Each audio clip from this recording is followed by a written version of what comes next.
Dentro da série Instituto Gunnar Vingri, vamos estudar com o pastor Afonso Chaves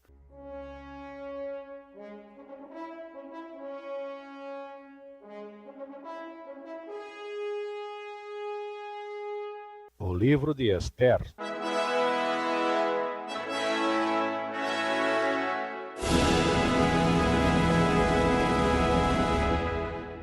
No nosso estudo de hoje, dando continuidade ao estudo dos livros da Bíblia, entramos no livro de Esther.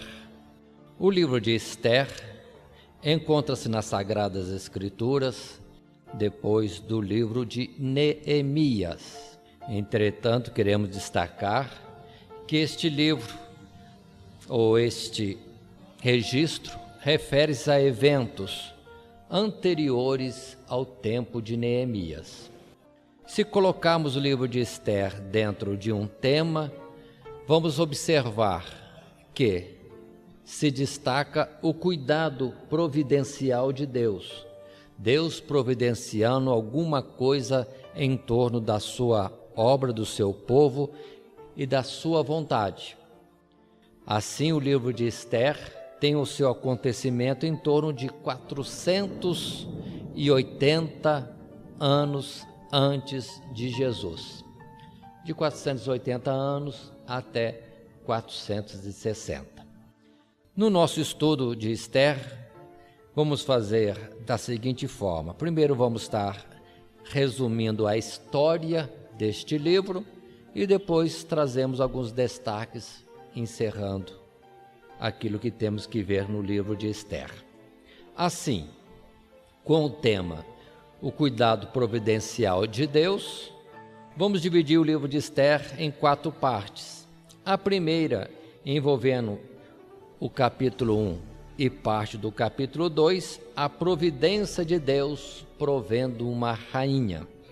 Como isso aconteceu? No capítulo 1, a partir do primeiro verso, podemos estar lendo e salteando alguns versos, destacando em resumo a história de Esther. Mas começa a história falando do rei Assuero. O rei Assuero, rei da Pérsia, no Império Medo-Persa, é um rei que reinou desde a Índia até a Etiópia, sobre 127 províncias. É o reino Império Medo-Persa. No verso 3 lemos que no 3º ano do seu reinado fez um convite a todos os seus príncipes.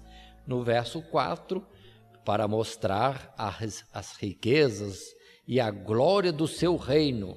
E esta festa durou 180 dias. Imagina a grandeza do império, a riqueza do império, fazendo uma festividade de 180 dias, com todos os grandes do império, gente de todo o mundo ali sediados na cidade de Suzã, capital da Pérsia.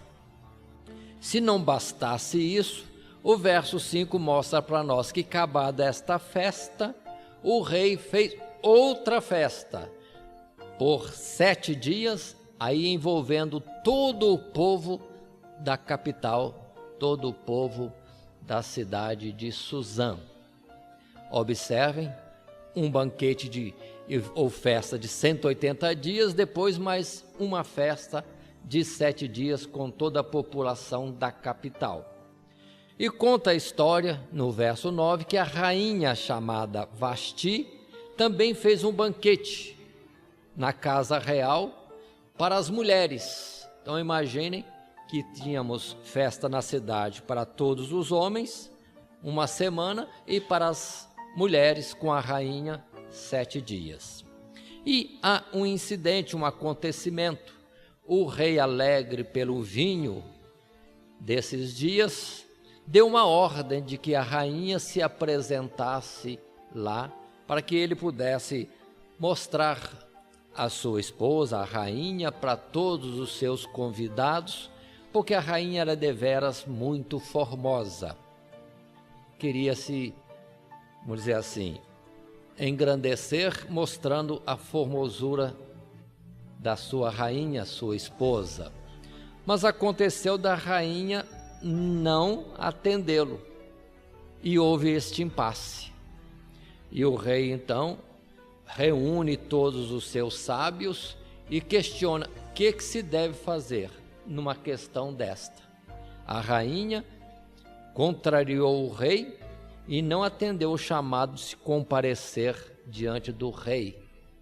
E a palavra diz para nós em registro, num resumo, que os sábios entenderam que a rainha tinha pecado contra o rei e tinha pecado contra todos os príncipes do império, porque as suas mulheres também desprezariam seus maridos e traziam grande mal sobre todas as nações e todos os povos.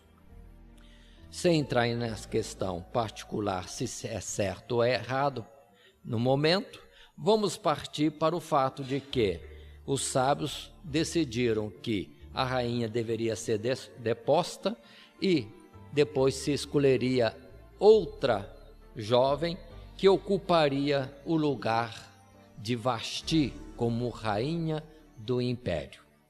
Isso vai acontecer no capítulo 2. Jovens formosas de todo o reino para serem como a candidata, se candidatarem para a rainha no Império Medo-Persa. E lá se apresenta então a personagem do nosso livro, Esther. E no verso 5 do capítulo 2 é que vem a narrativa. Havia então um homem judeu na fortaleza de Suzã, cujo nome era Mardoqueu, homem de Benjamim, da tribo de Benjamim. Verso 7, este criara a Hadassa, que é Esther, filha do seu tio, porque não tinha pai nem mãe, e era moça bela de aparência e formosa à vista, e morrendo seu pai e sua mãe, Mardoqueu a tomara por sua filha, onde Mardoqueu vem ser primo de Esther, e adota Esther como sua filha. Esther, portanto, é filha adotiva de Mardoqueu. Esther é um nome persa que significa estrela, enquanto que, na verdade, o nome dela, como judia ou israelita, seria Hadassa, que significa murta, uma vegetação de cheiro suave, de cheiro agradável. É a tradução do seu nome em hebraico. O verso 8 do capítulo 2 nos diz, enfim, que também levaram Esther para a casa do rei como uma candidata, entre outras jovens, para ser a rainha do império. Ali acontecem vários fatos, como temos a palavra aqui do nosso primeiro tópico, a providência de Deus, providenciando ou provendo uma rainha, Deus interfere. E a mulher Esther encanta a todos que a veem, até os funcionários, os próprios eunucos do rei se admiram e já acham graça nela e têm para com ela um cuidado todo especial, diferente de todas as outras moças que ali foram levadas. Muito bem. Por ordem de Mardoqueu, pai adotivo, Esther, esse era o seu nome persa, e assim ficou, não declarando para ninguém qual era o seu verdadeiro nome e a sua origem israelita. Isso ficou em segredo. E vem o fato, verso 15 do capítulo 2, da vez de Esther comparecer diante do rei, ali estava de fato uma mulher bela, uma mulher formosa, com graça, e tendo-se o costume das mulheres que eram levadas à presença do rei terem algum pedido que apresentassem, Esther não pediu coisa alguma, senão aquilo que os próprios eunucos, os que assistiam ao rei, aconselharam a ela que pedisse. Então observe que temos Esther em tudo sendo conduzida por muitos e resultado de tudo isso, que ela vem de fato a ser escolhida e colocada como rainha do grande império Medo-Persa. Observem uma história curta de uma ascensão rápida de alguém que era praticamente ninguém no meio de um império, uma órfã, e de uma situação de orfandade vai a ser rainha de um grande império daquela época.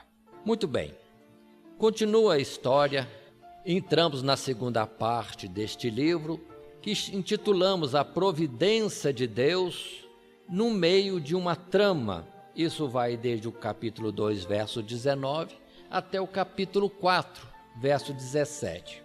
Qual é a trama? Nós temos no capítulo 2, a partir do verso 21, por exemplo, a narrativa de que Mardoqueu, algumas traduções podem chamar de Mardocai ou Mordocai, a diferenciação de nome conforme a versão, mas Mardoqueu, na versão corrigida, pai adotivo de Esther, não se apresentava como pai da rainha, ficava também na sua simplicidade e tinha por costume ficar à porta do palácio do rei e ali se detinha. E nesse fato de estar ali à porta, veio ao seu conhecimento que alguns eunucos que serviam ao rei estavam tramando contra a vida do rei Assuero, esposa agora de Esther.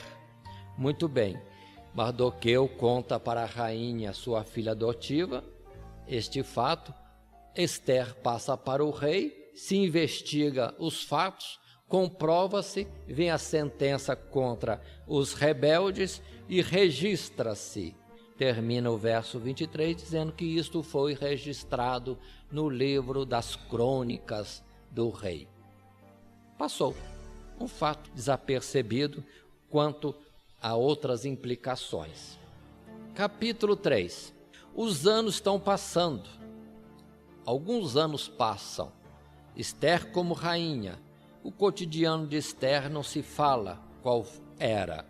Mas no capítulo 3 diz que num certo tempo o rei Assuero elevou, exaltou ou nomeou a um homem chamado Amã, aqui diz filho de Amedata Agagita, e o colocou numa posição elevada como de um primeiro-ministro em todo o império.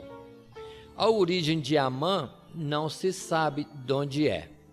Vários comentadores, cada um faz uma suposição, mas não está muito claro qual é, de fato, o povo de origem de Amã. Ficou em oculto. Mas Amã mostra-se presunçoso, orgulhoso, tanto que nesta posição elevada queria e fazia conta de que todos os seus súditos se prostrassem diante dele quando ele passasse. Mas que surpresa! Passando perto de Mardoqueu, Mardoqueu não se prostrava. Isso não uma vez, mas outra vez, todas as vezes. E se questionou os próprios companheiros de Mardoqueu: por que você não se prostra? Sou judeu. A única explicação: sou judeu. De onde se deduz que, como judeu, e dentro do mandamento de não se prostrar, não se inclinar diante coisa alguma a não ser do Deus verdadeiro, aí ficou destacado o judeu. Mardoqueu não se dobra diante de ninguém, quanto menos de Amã. E Amã, irado, enfurecido, ferido no seu orgulho por este ato, sabendo que era judeu, propôs do seu coração destruir todos os judeus do império. Observem a atuação maligna, não falado claramente, explicitamente que o mal agiu, mas entendemos. Por quê? Todo este ódio contra todo um povo, uma nação, por causa de uma questão de um homem.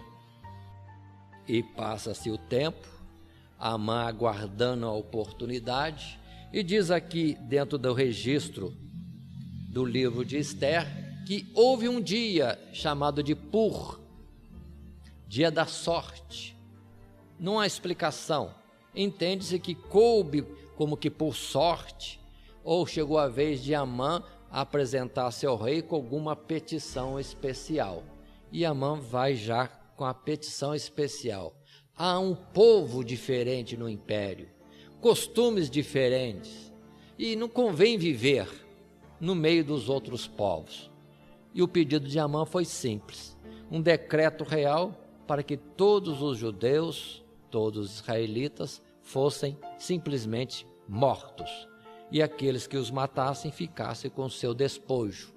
E ao rei se lhe acrescentaria no seu tesouro 10.000 porções de prata. O rei teria no seu tesouro 10.000 talentos de prata. E o rei falou, é um povo diferente? Não está escrito assim, mas entendemos. Costume diferente de todos os povos. Leis diferentes, leis diferentes. Então, eliminemos este povo do império. E assinou o decreto, dizendo que no dia 13 do mês de número 12, no calendário daquele tempo, todos os judeus deveriam ser mortos. E quem os matasse ficasse com despojo. Muito bem. O rei, na verdade, dispensou o tesouro. Não queria dinheiro nenhum. Mas isso foi feito no primeiro mês daquele ano. Primeiro mês até o 12º mês. Era o espaço de tempo para que isso se cumprisse. Muito bem. E diz a palavra que o rei assinou e os mensageiros, correio daquela época, saiu levando a mensagem para todos os povos, 127 províncias em todo o mundo, e a ordem era clara para todos os administradores: publiquem que os judeus devem ser mortos no dia 13 do 12º mês daquele ano. E as palavras nos diz para nós no capítulo 3, no verso, por exemplo, 15, a lei se proclamou e o rei e Amã se assentaram a beber, porém a cidade de Suzã estava confusa.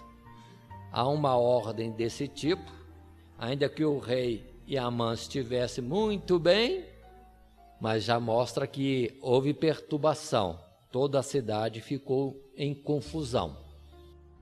Ao saber da ordem, capítulo 4, Mardoqueu entra em luto, rasgando suas vestes e colocando-se com vestes de saco e, assentado na cinza, clamava pelo meio da cidade, com grande e amargo clamor, diz o verso 1 do capítulo 4. Muito bem, a trama está formada. Vem a notícia para Ester: Mardoqueu está de luto e em clamor, e está assim vestido de saco. E a rainha, mais que depressa, arruma a veste, manda os seus súditos levarem veste para Mardoqueu, e Mardoqueu rejeita, não quer as vestes. A rainha outra vez manda mensageiro. Por quê? Qual é a causa, qual é a razão de tal atitude? E Mardoqueu então participa. A rainha não sabe do decreto? A morte é decretada sobre todos nós. No dia 13 do mês 12, todos os judeus devem ser mortos. E aqui nós temos a palavra que eu considero muito importante nesta história, quando mesmo no capítulo 4, verso 13, primeiramente, se diz assim: então disse Mardoqueu que tornasse a dizer a Ester: não imagines em teu ânimo que escaparás na casa do rei mais do que todos os outros judeus, porque a rainha, conforme o costume do império, não comparecia diante do rei a não ser em datas estabelecidas. E para a rainha, esposa do rei, ir ter encontro com o rei, faltavam 30 dias na agenda do rei. Nesses 30 dias, a rainha Esther não poderia de forma alguma chegar ao rei. Era ordem. Pelo que Mardoqueu disse isso: não entenda que você vai escapar estando no palácio. E agora o verso 14: porque se de todo te calares, neste tempo, socorro e livramento de outra parte virá para os judeus, mas tu e a casa de teu pai perecereis. E quem sabe se para tal tempo como este chegaste a este reino. Este verso 14 do capítulo 4, que eu considero o texto áureo do livro de Esther. Que diz esse verso?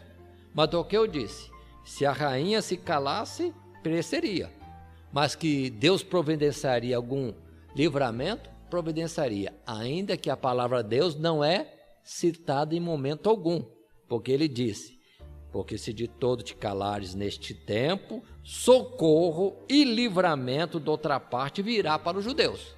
Observe que Mardoqueu era de fato um homem de fé, esperava num livramento, de alguma sorte haverá livramento. Aí vem a expressão do final que eu destaco mais uma vez: quem sabe se para tal tempo como este chegaste a este reino.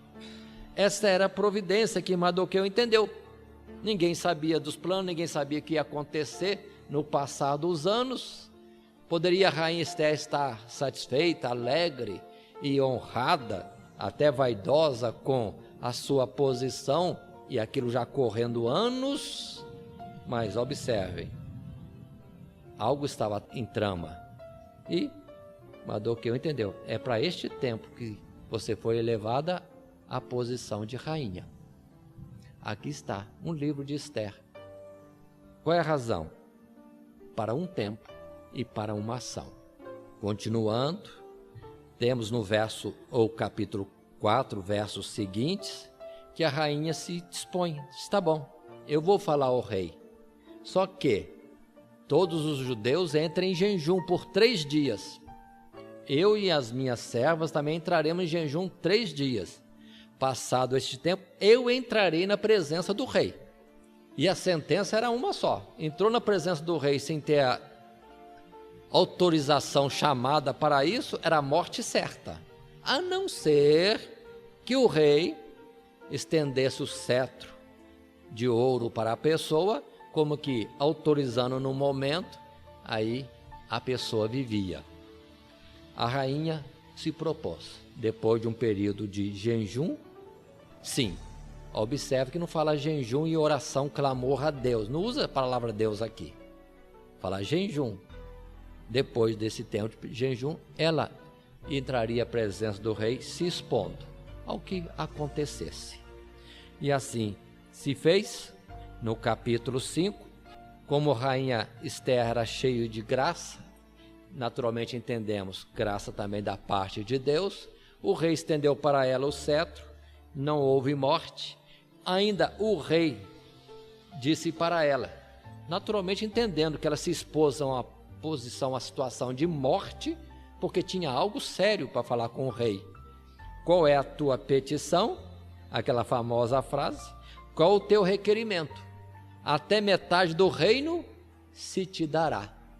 E a rainha Esther faz uma primeira petição sobre este assunto, na verdade, que ela queria dizer: vou dizer ao rei, mas daqui a pouco. Primeiro, compareça o rei num banquete que eu vou dar.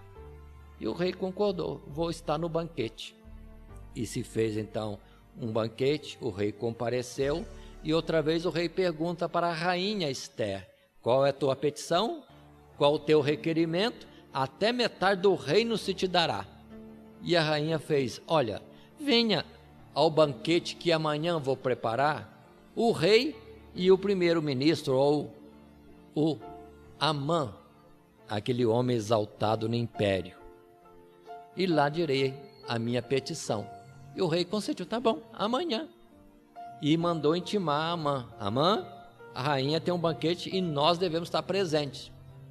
E Amã ficou bastante orgulhoso, satisfeito, alegre, porque a rainha convidou para um banquete e ninguém mais, a não ser o rei e ele. Muito bem. E foi alegre para casa. E chegando em casa, contou para a esposa, contou para os seus amigos, só que disse no momento: mas não estou satisfeito por causa daquele Mardoqueu, que não se prostra diante de mim. E os amigos e a mulher de Amã disseram: não fique preocupado com isso, manda fazer uma forca e amanhã cedo você manda matar o Mardoqueu e vai alegre para o banquete da rainha Esther. Mardoqueu, é boa coisa, mandou fazer a forca. Amanhã cedo vou comparecer diante do rei e já pedir a morte antecipada do judeu Mardoqueu, porque está demais. Muito bem. Aí entramos numa outra parte, providência de Deus livrando o seu povo. O primeiro banquete de Esther, um pedido inicial. Depois nós temos a evolução da trama de Amã querendo agora, de imediato, terminar com Mardoqueu. E vem, no capítulo 6, a providência de Deus, ainda que a palavra Deus não é pronunciada aqui. Como isso acontece? Exatamente naquela noite, o rei Assuero perde o sono e pede para ver então os registros do reino. Lê para mim aí os acontecidos do reino. Eu quero ouvir, passar o tempo que eu estou sem sono. E onde é que vamos ler? Ou dentro do texto escolhido para leitura, cai exatamente: houve uma trama contra a vida do rei, Ciclano e Beltrano planejaram matar o rei, mas Mardoqueu deu aviso à rainha Esther, e Esther avisou o rei, e apurado o fato, viu que era verdade, e pronto, o rei ficou livre daquele atentado. E o rei parou e perguntou: qual a recompensa que se deu ao homem que informou, ao homem que trouxe o livramento a Mardoqueu? Os que liam disseram: nenhuma recompensa, não tem nada escrito aqui. Muito bem. De manhã cedinho, o rei percebe que alguém está lá no pátio. Quem é que está lá? É Amã. O que vinha Amã fazer? Pedir a cabeça de Mardoqueu. O rei diz: manda Amã entrar. Amã já entrou já com as palavras na boca para pedir a morte de Mardoqueu. E o rei: Amã, o que você diz que deve se fazer ao homem de cuja honra o rei se agrada? Mais que depressa Amã pensou: de quem mais o rei se agrada, senão eu, o convidado até especial para o banquete com a rainha? Começou a colocar coisa. Rei, o senhor deve fazer o seguinte: vista com roupas reais a este homem de quem o rei se agrada, e faça-o montar sobre o cavalo que o rei monta, e que o funcionário, o servidor mais distinto do reino, vá puxando o cavalo pelas rédeas e proclamando em alta voz por toda a cidade: assim faz o rei com aquele de quem se agrada. E o rei: muito bem, então faça isso com Mardoqueu e não deixa cair nenhuma palavra daquilo que você disse. Observe como tudo muda. É acaso? Ainda que não se fale de Deus, é providência de Deus para livramento. De repente, questão de uma noite para o outro dia, as coisas acontecem, cumprindo a palavra que Deus tem o coração do rei nas suas mãos. Se inclina para onde quer, Deus age. E assim aconteceu. E Amã voltou depois disso para casa, enojado, envergonhado, aborrecido, porque todo o seu plano deu o contrário.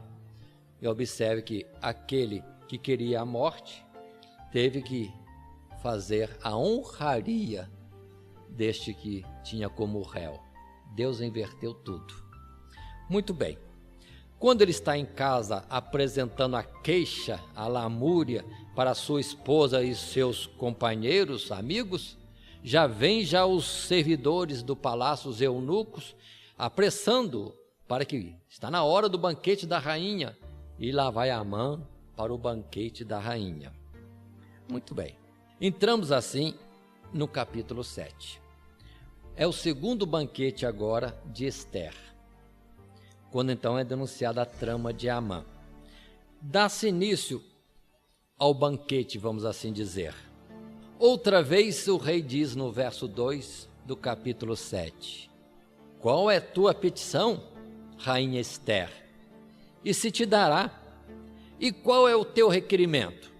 Até metade do reino se fará. E a rainha então diz, verso 3, lemos textualmente: então respondeu a rainha Ester e disse: se, ó rei, achei graça aos teus olhos, e se bem parecer ao rei, dê-se-me a minha vida como minha petição, e o meu povo como meu requerimento. Porque estamos vendidos, eu e o meu povo, para nos destruírem, matarem e lançarem a perder. Se ainda por servos e por servas nos vendessem, calar-me-ia, ainda que o opressor não recompensaria a perda do rei. A rainha expôs: eu quero minha vida, a vida do meu povo, porque estamos vendidos à morte. Se fosse para nos vender como escravos, eu não abriria minha boca. Mas é morte. Observem que com essas palavras o rei já deve ter entendido alguma coisa. Alguém procura a morte da rainha? O povo da rainha? Quem é o povo da rainha que talvez nem soubesse até então? E levantou-se irado. Quem tentou contra a rainha? Nesse momento, quem é este homem? Quem é esse? O verso 6, disse Ester: o homem, o opressor e o inimigo é este mau Amã, que estava ali presente. E Amã se perturbou. E o rei, pronto, saiu irado, foi passear pelo jardim, e nesse meio tempo, Amã diante da rainha suplicando, porque viu que as coisas tinham trocado, lhe eram contrárias as coisas. E quando o rei está voltando do jardim, encontra Amã prostrado em cima do leito onde estava a rainha Ester. Amã deve ter perdido até noção do que estava fazendo, desesperado pela sua vida, clamando, e se prostrou ali em cima do leito da rainha. E o rei falou: até aqui na minha presença quererás forçar a rainha? Como que dizendo, quer oprimir, quer persuadir a rainha a mudar alguma coisa? Quando o rei falou isso, os guardas mais que depressa já tamparam a cabeça de Amã, porque já entenderam. Amã ultrapassou limites e o rei já estava com a determinação estabelecida. E sempre há alguém que dá informação ao rei. Rei, Amã já mandou até fazer uma forca para matar Mardoqueu, aquele que livrou a sua vida. Parece que até que coloca as palavras como que apimentando mais. O rei, então nessa forca que era para Mardoqueu, vamos dizer assim, entender, que livrou a minha vida, coloque o Amã, que está nessa trama toda, da qual ainda não sei os termos naturalmente. O rei até então não estava entendendo tudo. E Amã é levado à morte naquele mesmo momento. É a partir daqui, então, que a rainha se declara totalmente quem é, qual a sua origem. Aí é quando apresenta Mardoqueu como seu pai adotivo, e o rei, vendo ali aquele que estava no lugar de sogro, coloca o sogro na posição que Amã tinha, posição elevada no reino. Observe como que Deus faz mudar tudo. Sem o nome de Deus estar na história, não aparece. Mas entendendo perfeitamente que Deus muda tudo.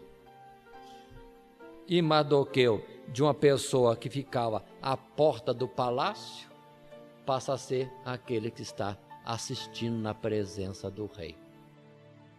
Os fatos seguintes, naturalmente, são que a rainha suplica ao rei por aquele decreto que foi dado E a palavra é essa: decreto dos medos e persas não se muda, não se revoga. O que fazer então? Os sábios são chamados, os escribas são chamados. O que fazer?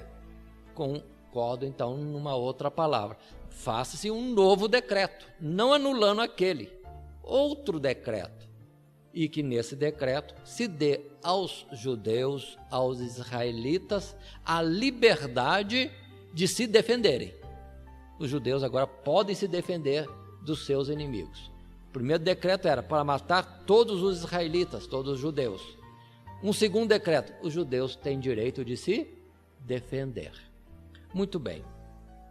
Aí saem os correios levando a notícia pelas 127 províncias do Império Medo-Persa. Como Mardoqueu foi destacado no lugar de Amã, pronto.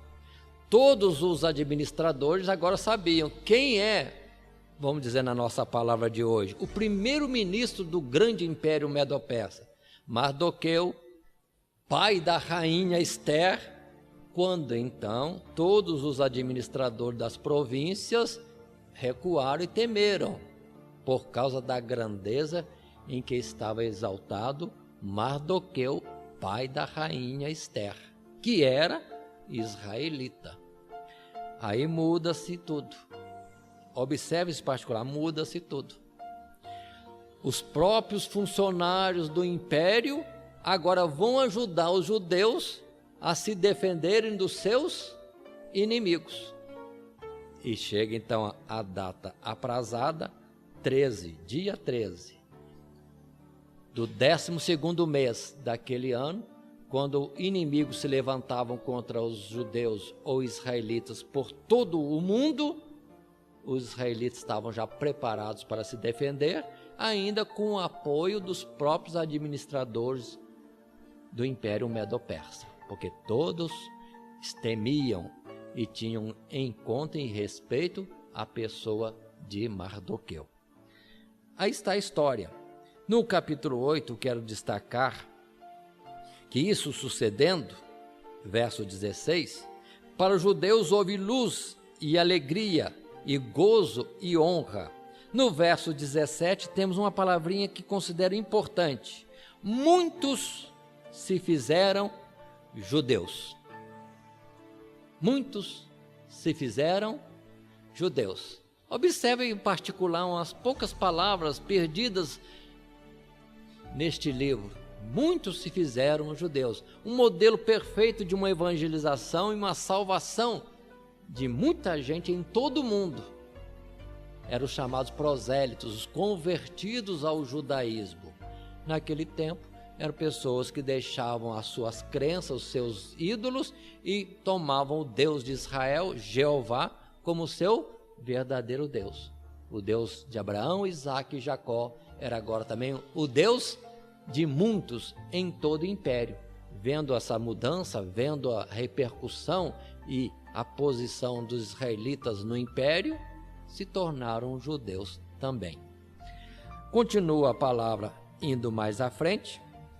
Nós temos no verso 18 do capítulo 9, diz assim: também os judeus que estavam em Susã se ajuntaram nos dias 13 e 14 do mesmo, e repousaram no dia 15 do mesmo, e fizeram daquele dia de banquetes, dia de banquete e de alegria. Os israelitas em todo o mundo, no dia do seu livramento e da vitória contra os seus inimigos, e no dia seguinte fizeram como sendo um dia de grande alegria. E o que acontece? Verso 26 do capítulo 9: por isso aqueles dias chamaram Purim, do nome Pur. Observe que a origem do nome Pur e depois Purim significa sorte.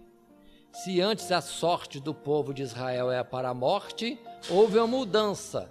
Naquele dia que era para a morte, foi de livramento, exaltação, honra de todo o povo israelita em todo o império. Lembremos que os israelitas estavam como escravos em todo o império Medo-Persa e foram exaltados a essa posição tão excelente. cumprindo palavras de Isaías, palavras de Jeremias, que Deus disse que ia fazer grande o seu nome entre todas as nações da terra, usando os próprios israelitas que estavam no cativeiro por desobedecer e desonrarem a Deus. Mas Deus ia inverter, ia trazer o castigo e fazer o seu nome ser grande em toda a face da terra. E isso se vê assim cumprido. As ordens da rainha, as ordens de Mardoqueu é de que esta data do dia 13, 14, fossem dias de lembrança do grande livramento do povo israelita em toda a face da terra.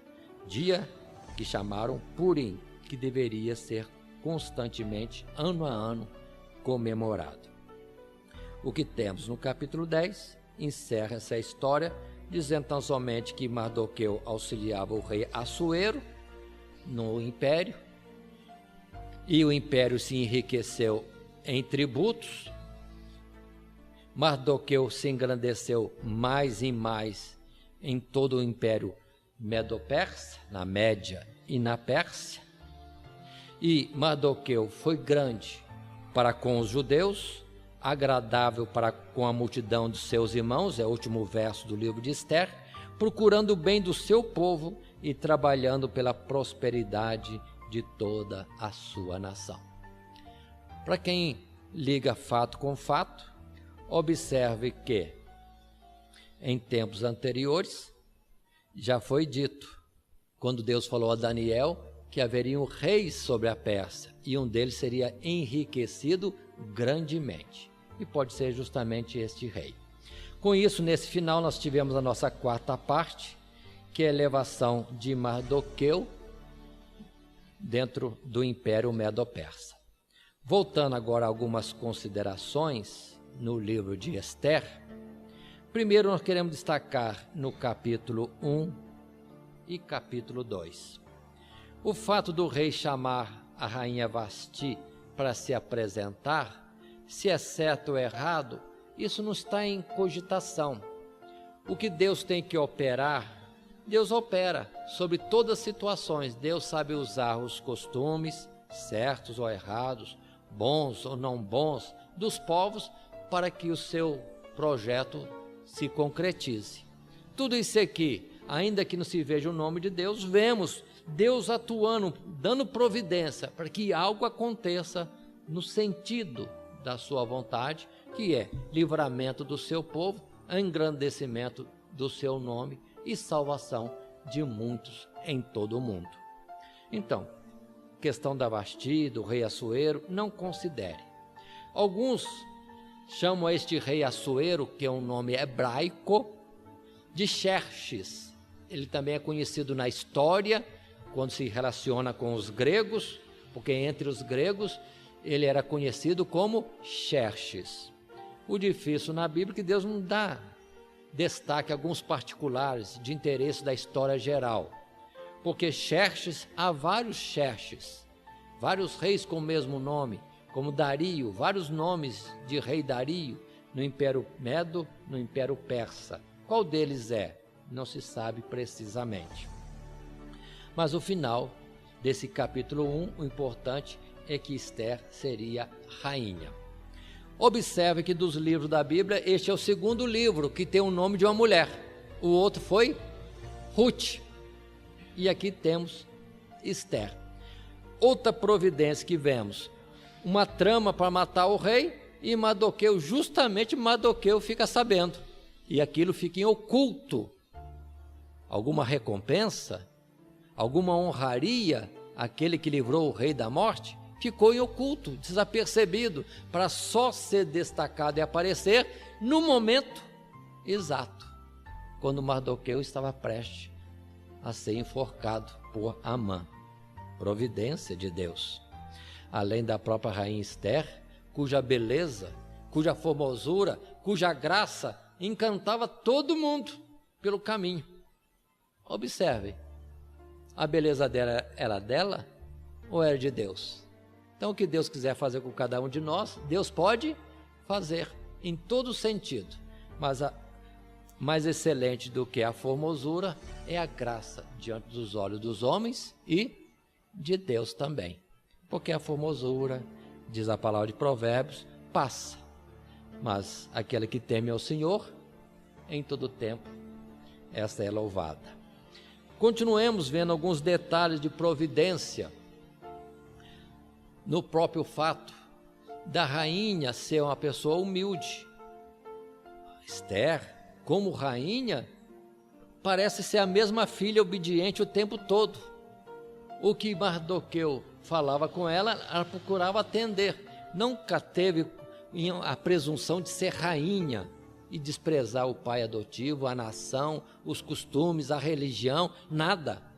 Manteve firme na sua posição, da sua origem, da sua história de órfã e tudo mais. Beleza, essa forma humilde de viver, ainda que tivesse engrandecido uma posição mais excelente que todas as mulheres daquele império. A mesma humildade. Consideremos todos estes fatos. Agora, quanto à época, outro ponto interessante. Se compararmos a época, o povo de Israel estava lá, os que voltaram para o cativeiro, que voltaram para Jerusalém e Israel, estavam em grande aperto e dificuldade. Era tempo de reconstruir a cidade, reconstruir o templo e tantos obstáculos. Mas observe que há uma mudança. Deus age, levanta profetas Ageu, Zacarias, incentiva o povo com palavras de Deus e muitas coisas anunciadas previamente de grandeza da obra e do povo e da operação de Deus, para o povo animar a construir. E nesse meio tempo Deus está trabalhando com Esther e estes fatos. Tanto que vemos que nesta época o rei manda Esdras para lá. Então a rainha Esther é depois de Zorobabel, daquela volta de um grupo para Jerusalém, e antes daquele outro grupo que Esdras levou. E Esdras já com determinação do rei de ensinar o povo na lei do seu Deus. Providências de Deus. Olha quantas implicações que não estão interligadas na história. E lembremos também que vamos estudar daqui a pouco o próximo livro, Neemias. E Neemias é um mordomo do rei, copeiro do rei, talvez este mesmo Assuero. Depois fica sabendo das notícias de Jerusalém, o templo já está reconstruído, mas a cidade continua muito destruída.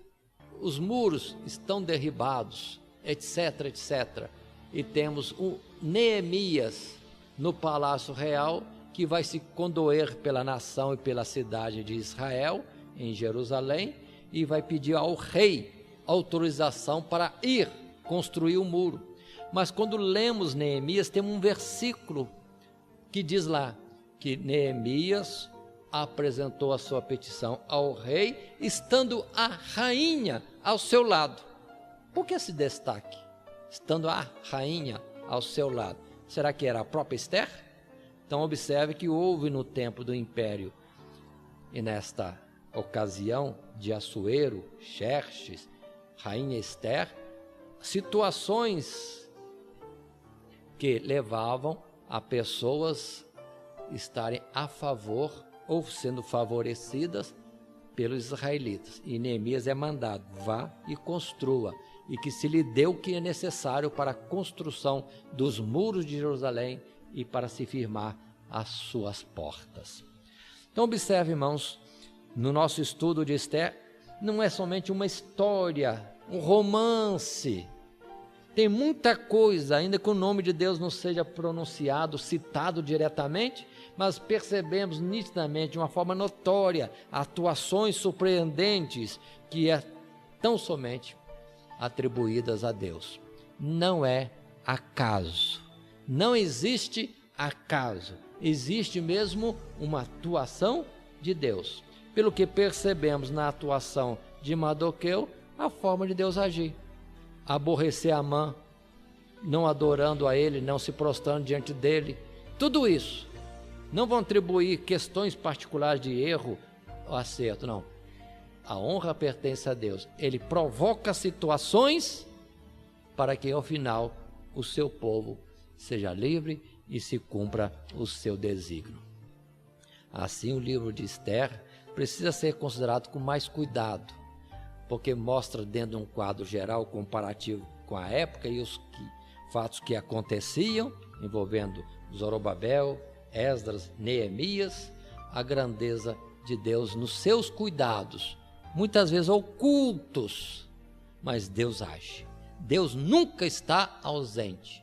Deus é provedor, Deus tem providências para tudo na nossa vida. Nada acontece por acontecer. Não. Deus age em tudo. Portanto, ressalto outra vez aquele verso que citei antes: não foi para esta hora que vieste, e a este tempo, e a este lugar? Por que Esther foi rainha de um grande império naquela ocasião? Desígnio, obra, atuação de Deus. Assim também vamos colocar nossa vida nisso. Por acaso Deus não conhece a nossa vida? O que somos, o que passamos, o que nos aconteceu, o que nos acontece e o que nos acontecerá, por acaso está fora do controle, da percepção ou da operação de Deus? De forma nenhuma. Tudo está no seu desígnio, na sua vontade. Apliquemos isso na nossa vida e que Deus assim nos abençoe em Cristo Jesus. Amém.